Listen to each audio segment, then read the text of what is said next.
Today, the times have changed, especially after 9/11. We find that the Muslims on the receiving end.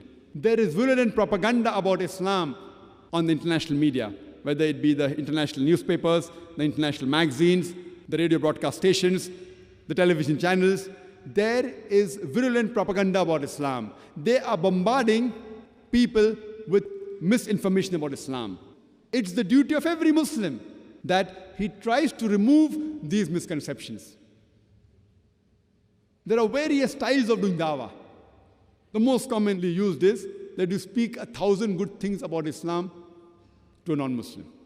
Even if you speak 1,000 good points about Islam to a non-Muslim, and even if he agrees with those 1,000 points, yet at the back of his mind he'll think, you are the same Muslim who's a terrorist. You are a fundamentalist. You are the same Muslim who marry more than one woman. You are the Muslims who subjugate the woman by keeping her behind the veil. These few negative points at the back of the mind will prevent the non-Muslim from accepting the beauty of Islam. What I personally prefer, that whenever I meet a non-Muslim, I ask him upfront, what do you feel is wrong with Islam? With your limited knowledge, whether right or wrong, what do you feel is wrong with Islam? And I make him comfortable. You can ask any question on Islam, you can criticize Islam, you can attack Islam. I will try my level best to reply. And in the experience that I have of more than a decade in the field of dawah, I have come to know that there are about 20 common questions which the non-Muslims have regarding Islam.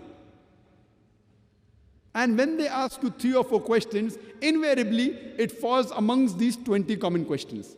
So if you know the reply to these 20 common questions asked by the non-Muslims, based on Quran, Hadith and their scripture, with reason, logic and science, even if you cannot convert him, at least you can neutralize him. You can remove the animosity which is there in his heart.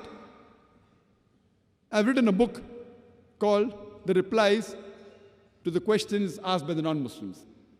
And these questions arise depending upon how the media portrays Islam.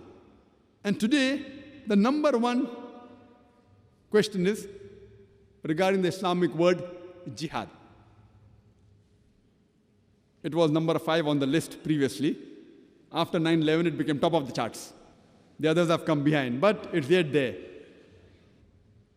Time will not permit me to reply to all these. Inshallah, in tomorrow's talk, I will deal more with this topic about terrorists, about fundamentalists, about extremists, etc. in detail.